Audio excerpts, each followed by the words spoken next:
Bendito Deus. Deus Filho. Meus irmãos, Aleluia.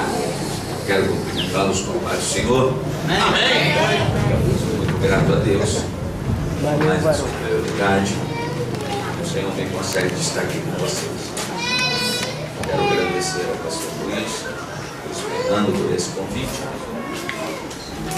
E hoje é um dia especial, o culto da Bíblia. Nós temos o privilégio de ter a palavra de Deus como nossa regra de conduta, fé e prática. Eu queria meditar num texto da Bíblia com vocês, Atos dos Apóstolos, capítulo 8. Nós vamos fazer a leitura. Aleluia. Somente o verso de número 1. Glória a Deus.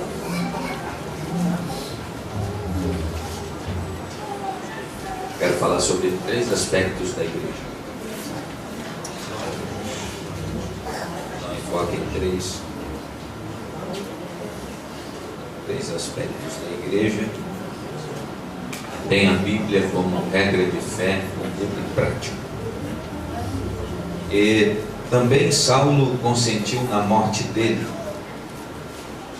e fez-se naquele dia uma grande perseguição contra a igreja que estava em Jerusalém.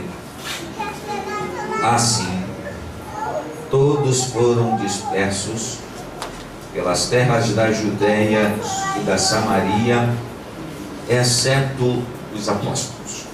Amém. Amados, esse texto do capítulo 8, eu gostaria que você permanecesse com a sua Bíblia aberta.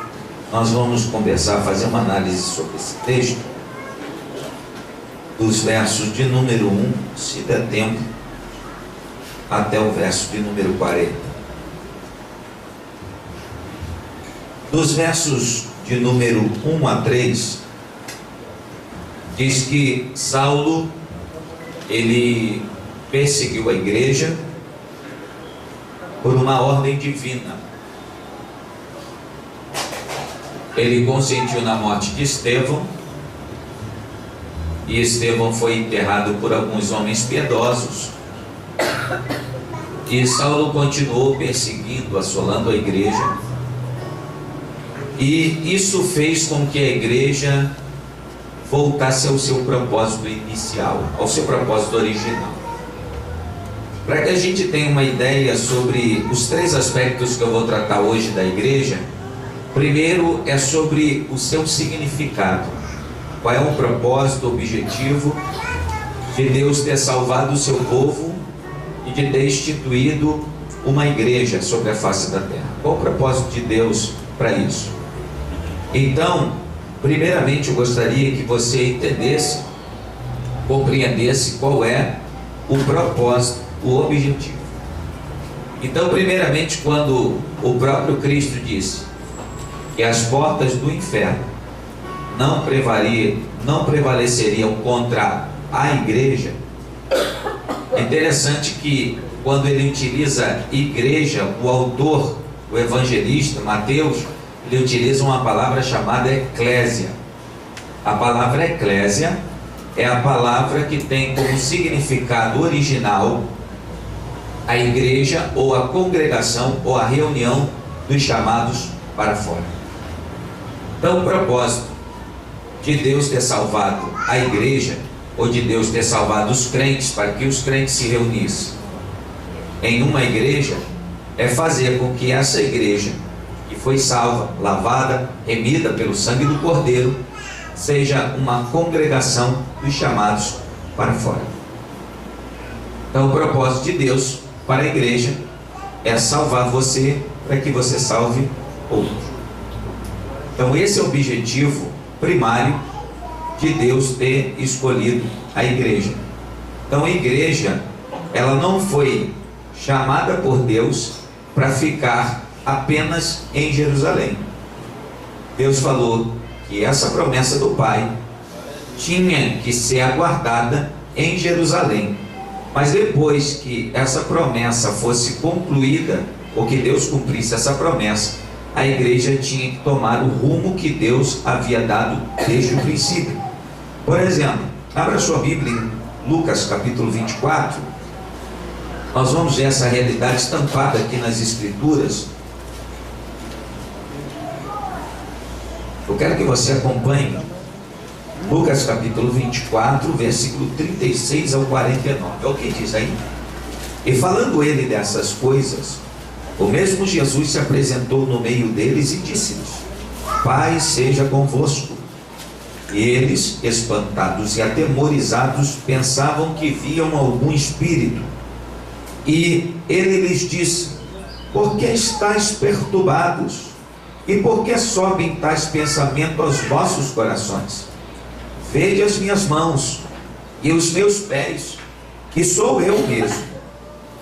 Apalpai-me e vede, pois um espírito não tem carne nem ossos, como vede que eu tenho. Em Atos dos Apóstolos, o próprio Lucas, permaneça com a Bíblia aberta nesse texto. O próprio Lucas, no livro de Atos dos Apóstolos, porque foi ele quem escreveu o Evangelho e o livro de Atos dos Apóstolos, ele disse que Cristo apareceu a 500 irmãos com provas infalíveis. Então, quando Cristo aparece aos discípulos após a ressurreição, ele aparece com provas infalíveis da sua ressurreição. E ele diz: um espírito não pode ter carne nem osso, como vocês estão vendo. Então Cristo, quando ressuscitou, por que não ressuscitou em espírito? Ele ressuscitou em corpo, para que os discípulos tivessem a evidência, a certeza, porque Deus trabalha com certeza. Certeza é a mesma palavra que crença, confiança, e é a mesma palavra que fé. Para que eles tivessem fé e acreditassem na evidência do milagre da ressurreição, eles tinham que ver o Cristo ressuscitado em corpo. Então Cristo aparece a eles com infalíveis provas. Deus não deixa dúvida das suas operações. Deus é um Senhor que trabalha com certezas. Deus não trabalha com dúvida, com será, com talvez. Deus trabalha com certeza. Deus é Deus de certeza. Você tem certezas? Paulo disse: eu estou certo de que nem a morte, nem a vida, nem os anjos, nem principado, nem potestade, nem altura, nem profundidade, nada poderá me separar do amor de Deus que está em Cristo Jesus. Porque crente vive de certeza, o justo vive de certeza, o justo vive pela fé. E se a sua alma recuar, Deus não tem prazer nele. Então Deus é um Deus de certeza, que trabalha em cima de certezas e fatos comprovados. Então Deus está se mostrando aos discípulos com infalíveis provas de que ele ressuscitou dentre os mortos ao terceiro dia, como as Escrituras haviam prometido. E ele disse o seguinte, continue comigo: e dizendo isso, mostrou-lhes as mãos e os pés. E não crendo eles, ainda por causa da alegria, e estando maravilhados, disse-lhes: tendes aqui alguma coisa para comer? Para que vocês entendam que a prova é infalível, eu preciso de comer alguma coisa. O corpo sente necessidade, tem fome, então eu quero comer alguma coisa. Então eles apresentaram-lhe parte de um peixe assado e um favo de mel, o que ele tomou e comeu diante deles. E disse-lhes: não vim aqui para comer. Ou seja, o Cristo disse-lhes, ou seja, eu não vim aqui para comer, eu só vim para provar para vocês que eu ressuscitei dentre os mortos, mas não vim aqui para comer. Esse não é o meu propósito. Meu propósito é falar com vocês, orientar vocês através da minha palavra. E disse-lhes: são estas as palavras que vos disse, estando ainda convosco, que convinha que se cumprisse tudo que de mim foi escrito na lei de Moisés, nos profetas e nos salmos.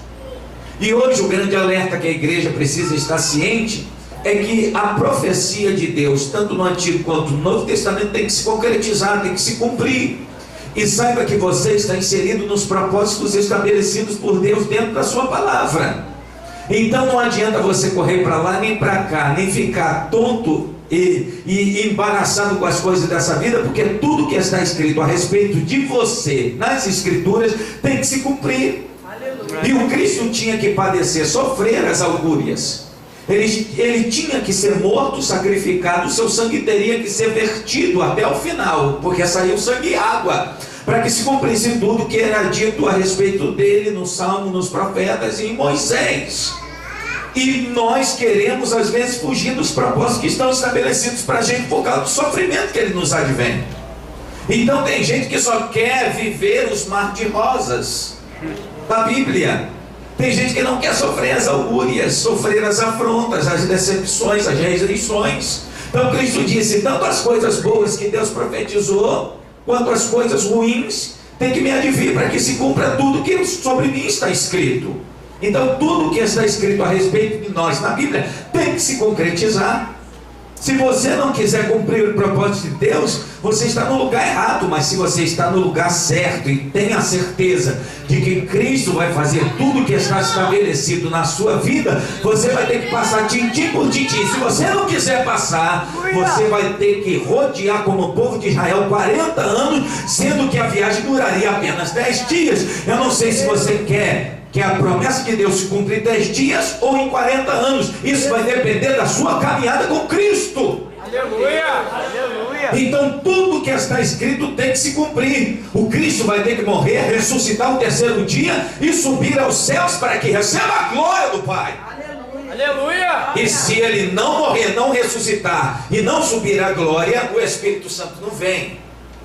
Então tudo já estava cumprido, tudo já estava decretado. Então no versículo 45 ele diz: então abriu-lhes o entendimento para compreenderem as Escrituras. Eles ainda não compreendiam. Aí Deus abre o entendimento. Entenda, porque Deus dá tanta facilidade para uns e dificuldades para outros. Porque quando só acontece algo revelado de Deus na sua vida, quando Deus consegue abrir o teu entendimento. Tem gente que tem dificuldade de entender as coisas de Deus, tem outros que entendem com maior facilidade. É verdade. Tem gente que pesca o propósito de Deus no estalar de dedos, tem outros que demoram um pouco. Então Deus abre o entendimento dele a respeito das Escrituras e diz: assim está escrito, e assim convém que o Cristo padecesse e ao terceiro dia ressuscitasse dentre os mortos. Versículo 47: e em seu nome se pregasse o arrependimento. Qual é o foco das mensagens de hoje? Pregasse o arrependimento. Mensagens que não trazem mais o povo, não conduz mais o povo ao arrependimento. Conduz pessoas a quererem de Deus. Eles só querem de Deus, só querem extrair de Deus, mas não dão nada para Deus, não se doam para Deus. Mas a culpa não é do povo, a culpa é de quem prega, porque quem prega deve pregar o arrependimento. A mensagem tem que conduzir as pessoas ao arrependimento e à remissão dos pecados. E essa palavra tem que ser pregada a todas as nações, começando em... Vocês estão dormindo. Começando em Jerusalém. Você está com a Bíblia aberta. Começando em Jerusalém. E depois dessas coisas, sois vós testemunhas. Eis que sobre vós envio a promessa de meu Pai. Ó, aí ele faz referência à promessa do Pai. E que promessa é essa? Ficai, porém, na cidade de Jerusalém, até que seja revestido do poder. Até que, enquanto não, permaneça em Jerusalém.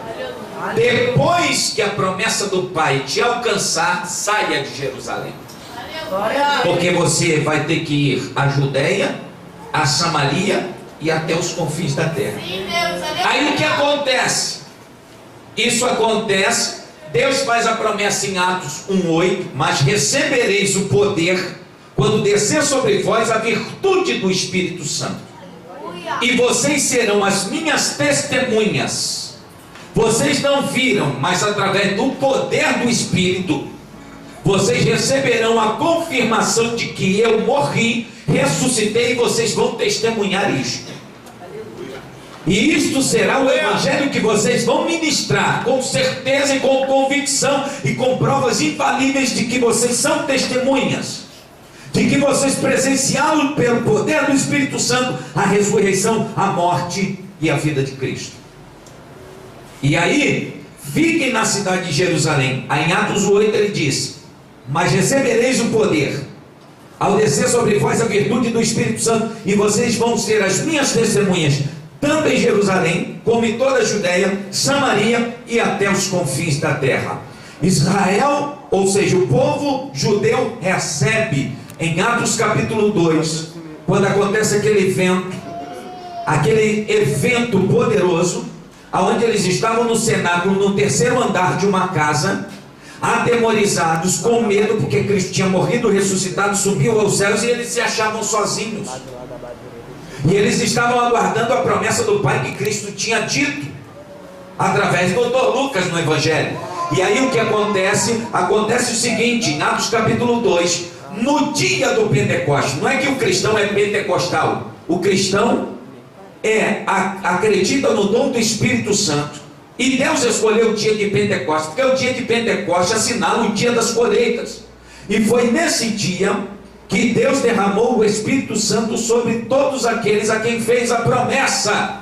Só que quando Cristo ressuscita dentre os mortos, diz o livro de Atos dos Apóstolos, que ele aparece aproximadamente a 500 irmãos. A quantos irmãos eu disse? 500 irmãos. Porém, no dia em que Deus derrama do Espírito, só tem 120. E aí uma pergunta me vem à mente: aonde estavam os 380? Meu Deus. Rapaz. Mais da metade daqueles que ouviram não creram nas Escrituras, não creram nas palavras de Jesus. E é assim que nós estamos vivendo no meio dessa geração. Gente que diz que é de Deus e não acredita nas palavras de Deus.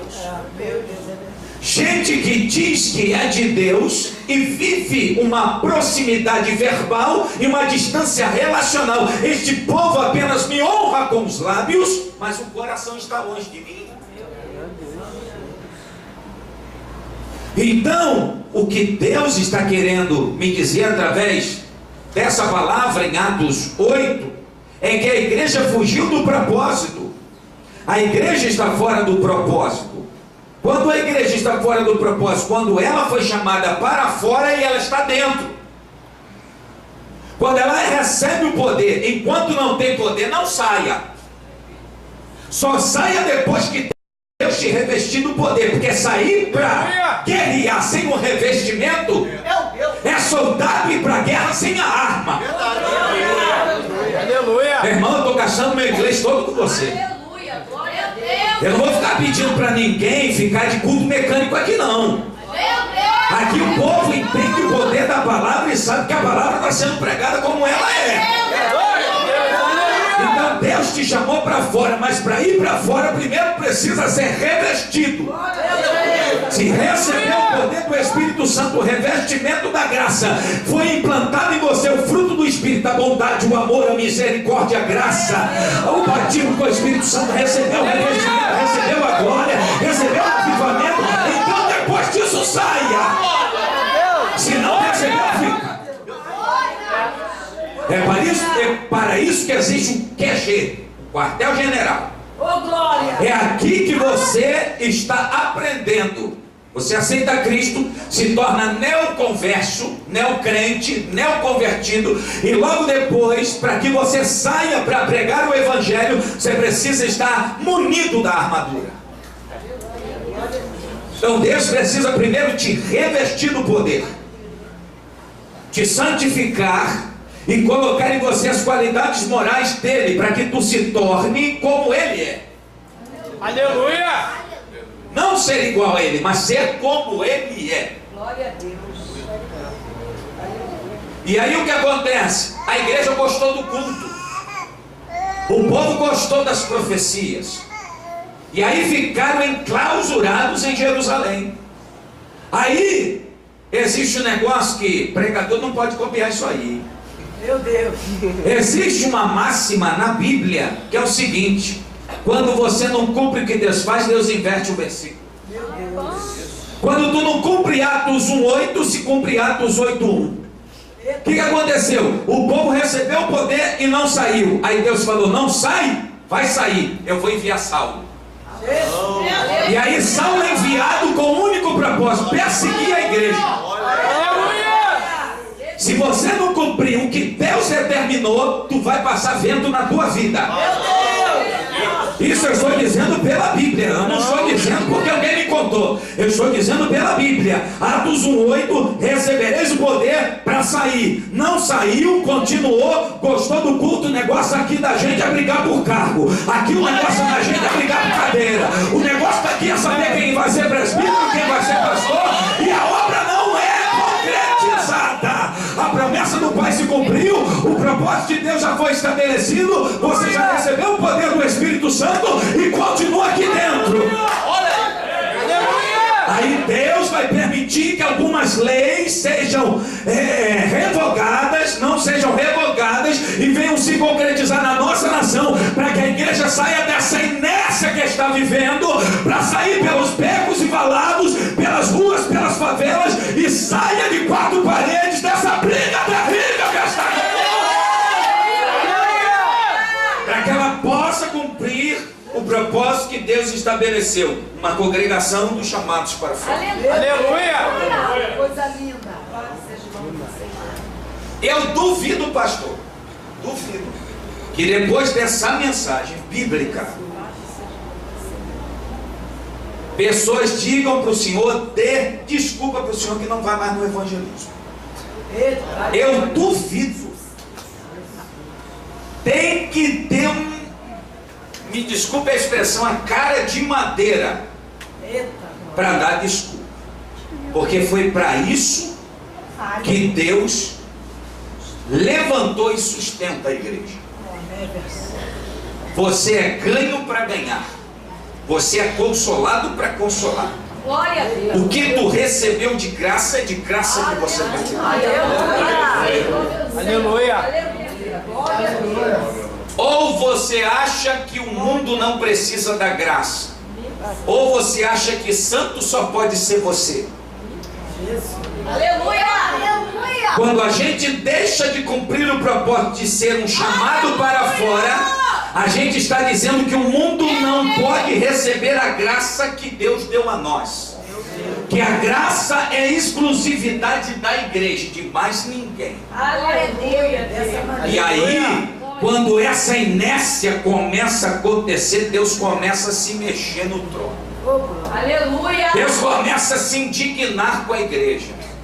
E aqueles a quem ele protegia, ele tira a proteção. Aleluia! E diz: Saulo, agora tu tem carta minha. Começa a perseguir esse povo. E não foi só a perseguição, ele também levou Estevão à morte. Então alguns, no meio dessa perseguição que vai acontecer, se a igreja não sair da inércia, Aleluia! muita gente vai morrer. Meu Deus, aleluia! É isso, pastor, eu veio para pregar isso aqui, para pregar a Bíblia. Glória a Deus! Se você quer outra coisa, convide outra pessoa.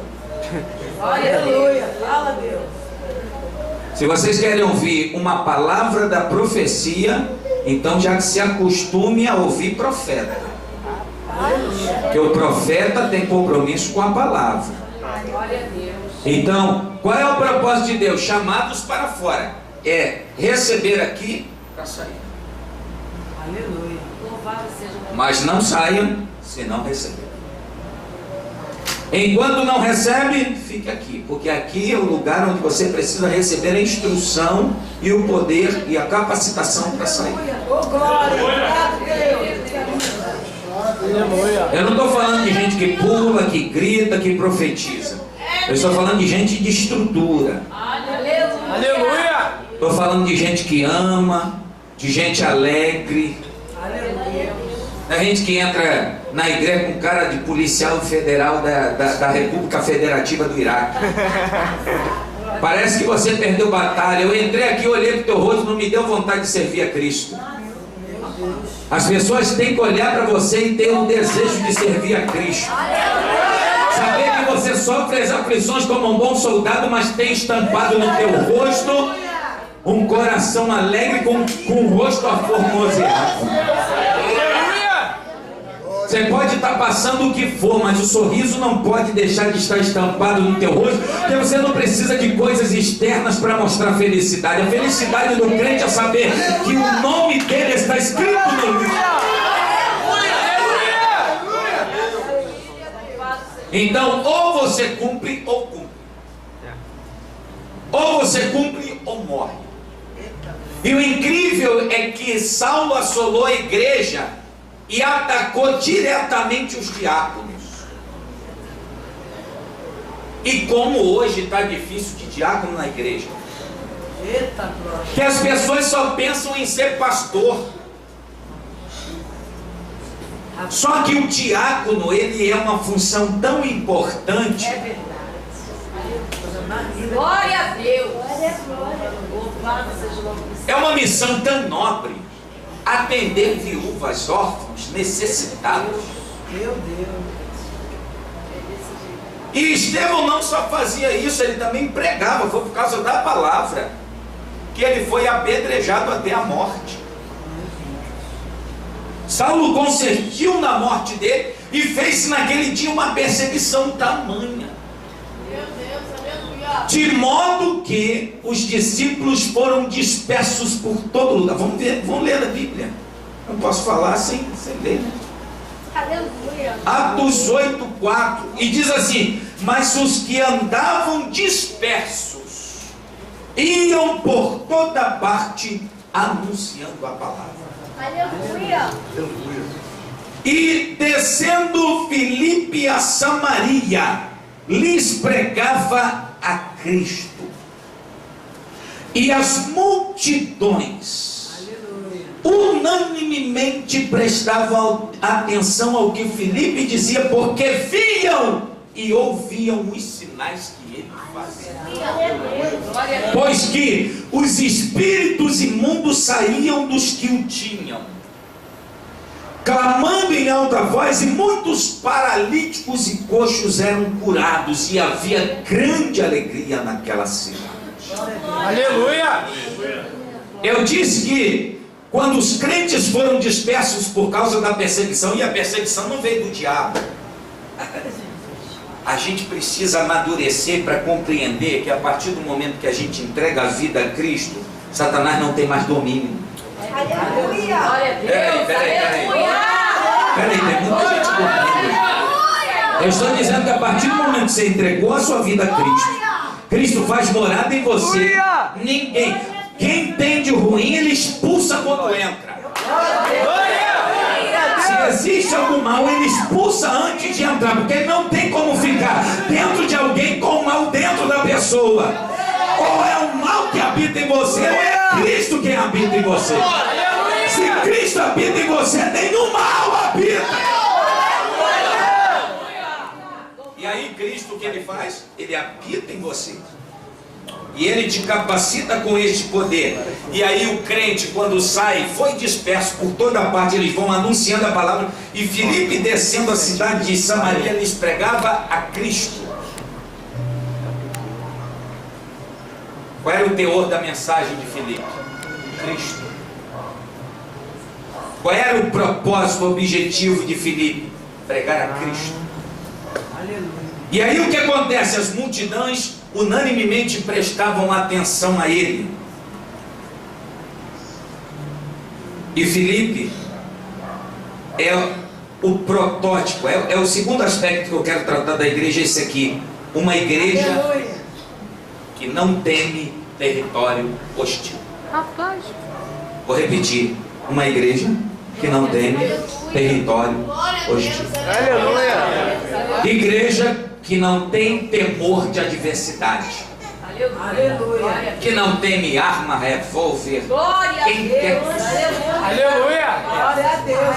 Oh, maravilha! Glória a Deus. Esqueceu-se que maior é o que está em nós Glória a Deus. do que o que está. Glória a Deus. Aleluia. Filipe desce a Samaria. Qual foi a ordem que Cristo deu aos apóstolos no capítulo 10 do Evangelho de Mateus? Não entreis em aldeia de samaritanos. O território é hostil.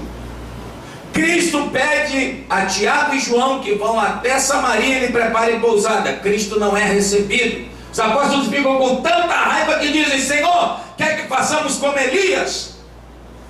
Fogo desça do céu e consuma todos. Jesus disse: vocês sabem da onde eu vim, para onde eu vou. Meu Deus. O Filho do Homem não veio para matar ninguém. Oh, glória. O Filho Filho do Homem não veio para expulsar ninguém da igreja. O Filho do Homem veio para salvar e buscar o que se havia. Então, se Deus dá ordem, se o próprio Cristo dá ordem para que eles não descessem a cidade dos samaritanos, é porque ele sabia da hostilidade a esse ser enfrentado. E logo quando houve a dispersão, a primeira coisa que Filipe vai é descer a Samaria. Ele entra em território hostil e começa a lhe pregar a Cristo. Sabe quem era o rei da cidade? Um certo Simão, um mágico. Ele era o Ococu da cidade. Era o rei da cidade. Quem dominava a cidade era Simão mágico. Mas eu já disse que aonde Cristo entra, Aleluia! Glória! Aleluia! Simão governava enquanto Cristo não entrou. Cristo chegou na frente de Filipe e disse: o território é meu.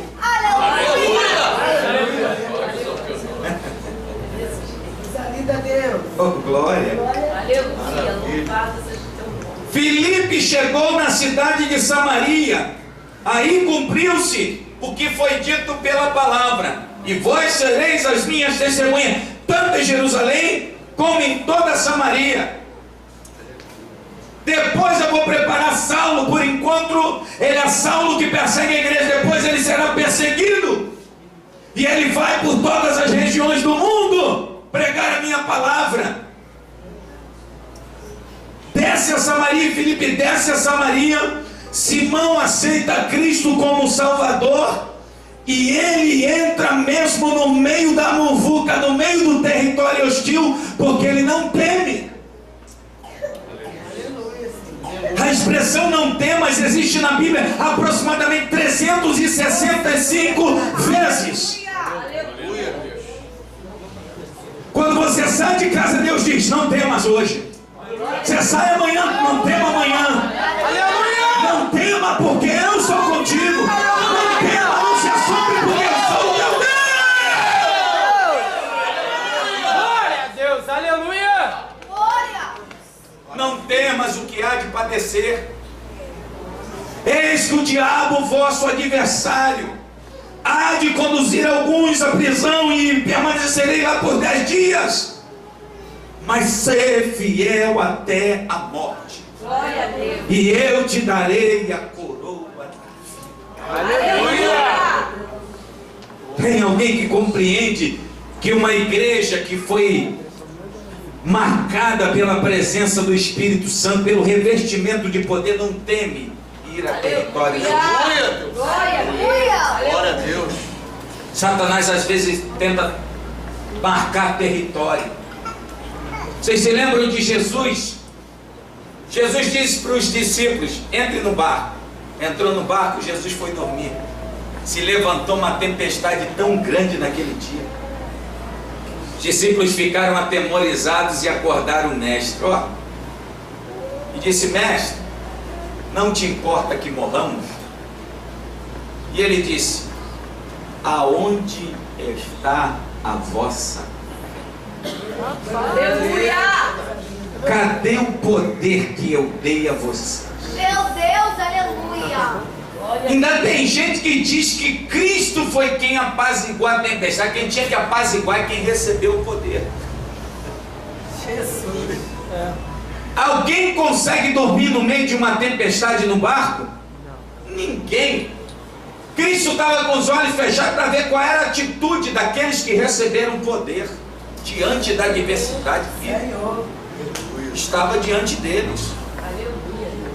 Deus permite que adversidades cheguem até você para saber se você vai utilizar o poder que Ele te deu. Aleluia! Tem poder aí? Ou você vai dizer para mim que Deus não te deu poder? Eu vos dei poder e autoridade. Eu dei poder para vocês pegarem nas serpentes, para se vocês beberem algum veneno mortífero, nada lhes fará dano algum. Vocês imporão as mãos sobre os enfermos e os curarão. Pregai o evangelho, curai os leprosos, libertai os cativos, apregoai o ano aceitável do Senhor.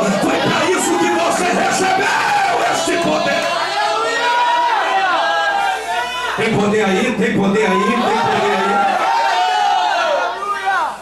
Está disposto a enfrentar qualquer tipo de hostilidade. Glória a Deus. Está preparado a perder amizades. Está preparado a alguém não querer te ouvir. Está preparado para levar tapa no rosto. Está preparado para ser conduzido às feras. Está preparado para ser queimado vivo. Está preparado. Recebeu esse poder. Quem recebe poder não teme, badalou 3 vezes. Quem não teme mãe menininha do canto A, do canto B, do canto C, do canto D. Não teme Zé Pilintra, Zé Pilantra. Quem não teme, recebeu o poder. Entra no território de Satanás para arrebatar almas do fogo. Tem alguém aqui que recebeu o poder?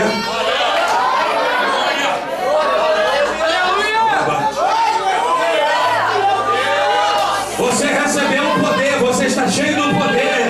Se você está cheio do poder, você sente desejo de pregar, você sente desejo de sair, você sente desejo de entrar no território do inimigo para arrebatar as almas do inferno.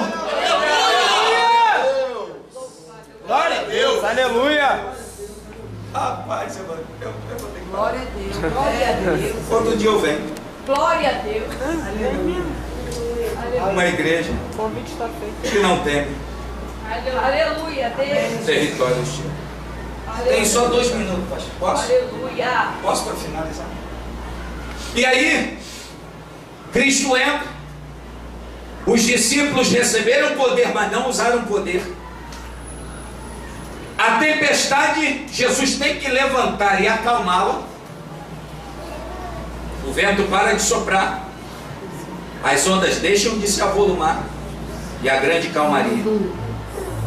E aí os discípulos começaram a viver aquele afã de se maravilhar. Oh, tem gente que quando alguém prega diz assim: oh, que palavra, hein? Rapaz, isso é glória de homem. O homem não tem mérito nenhum quando prega, quando evangeliza, quando ora. Não tem mérito nenhum, mérito é de Deus. Aleluia. Por isso que Deus colocou tesouros em vaso de barro, para que a excelência do poder seja de Deus e não nossa. Aleluia. Porque vaso de barro ele quebra a hora que quer e refaz a hora que quer. Aleluia. Então não empina teu nariz, quer continuar sendo usado? Se mantém na humildade. Reconheça quem tu és e a posição que Ele te colocou. Glória a Deus. E aí Jesus acalma a tempestade e eles disseram: acabou os problemas. Só que quando eles chegam do outro lado da margem, quem vem? 2 endemoniados. A cidade, o nome era Gadara. Ninguém comprava, vendia, nem comercializava. Os moradores da cidade tiveram que sair das suas casas, porque quem governava a cidade eram 2 homens endemoniados. E aí Cristo olha para eles e diz: olha, eu dei poder a vocês para vocês repreenderem o vento e o mar. Vocês não foram capazes de fazer isso. Agora olha o que vem à frente. Vocês vão ter que enfrentar demônios. A força do mal que governa uma cidade inteira. Parece que eu vejo Pedro, Tiago, João, Bartolomeu, os apóstolos dizendo para o mestre: mestre, então, qual foi o propósito de tu vires para cá? Eu vim para cá porque Paulo disse em Romanos 13 que toda autoridade é constituída por Deus, e essas 2 não são. Eu estou atravessando o lago porque eu vim para destronar o mal. Espera aí, meu filho. Eu estou dizendo que você não está passando essa tempestade em vão, não. Do outro lado você vai ter que destronar o mal e Deus vai usar você. Eu estou dizendo que o poder que Deus está te dando, o poder que Ele te conferiu, é para expulsar demônios, expulsar espírito maligno. Quando você chegar numa casa e as trevas eles estiverem lá, as trevas vão ter que sair, porque a luz de Cristo chegou. Aleluia. E aí Jesus, quando chega em Gadara, Quem vem ao seu encontro? 2 homens endemoniados. E ele já vem gritando e dizem: por que vieste antes do tempo nos atormentar? Aleluia! Glória a Deus. Nós estávamos bem quietinhos aqui, dominando tudo aqui. Todos os dias a gente cantava aquela música da Daniela Mercury: o povo dessa cidade é meu, o canto dessa cidade é meu, tudo aqui é meu. Aí Jesus falou: mas esse hino luciférico acaba de ser quebrado hoje. Glória a Deus. Porque quem chegou foi Jesus de Nazaré, não chegou sozinho, chegou com os crentes. Oh glória, nessa batalha tu não vai sozinho, na tua frente vai o leão da tribo de Judá. Oh glória, nessa batalha você não vai sozinho, o Espírito Santo de Deus te abraça e de Aleluia. Jesus chega e eles dizem: Senhor, pelo menos nos deixa entrar nesses porcos aqui. Aí eles entraram nos porcos. E o que os porcos fizeram? Se precipitaram. Você já viu que nem porco gosta de ficar endemoniado? Ele prefere morrer do que viver com um demônio dentro dele. Por que você gosta? Glória a Deus. Nem demônio gosta, nem porco gosta. Como é que você se submete a ser cavalo dele? A deixar ele dominar a sua vida? Cristo te chamou para liberdade. Cristo te chamou para ser livre. O que te aprisiona hoje, a palavra está quebrando esses cadeados. O que te aprisiona está mostrando a verdade estampada para você, que hoje você só não entrega a sua vida para Jesus se você não quiser. Porque a graça de Deus é irresistível. Ele já está tocando no teu coração e dizendo para você: você precisa vir antes que a perseguição e a morte chegue. Aleluia! Então eu quero. Deus, aleluia. Hoje essa mensagem teve um objetivo, um propósito. E qual é o propósito dessa mensagem? Filipe desceu a Samaria, num território hostil, revestido do poder do Espírito Santo. Rapaz, a última então, se eu falar, é coisa forte, mas não tem como eu discorrer sobre ela. Mas qual é o propósito? Filipe desce a Samaria com um propósito. O propósito era salvar os samaritanos. Os judeus não queriam nem saber dos samaritanos, achavam que eles não tinham direito à salvação. Mas Filipe foi enviado por Deus a Samaria. E hoje Deus me enviou até essa igreja aí. E eu sei que tem pessoas aqui que precisam se aliançar com Deus. E é desse modo mesmo que Deus fala com um filho. Ele fala desse modo porque Ele ama, porque Ele repreende e castiga quem ama. Porque Ele não quer ver você condenado com o mundo. Aleluia. Então eu quero convidar você que quer tomar uma decisão.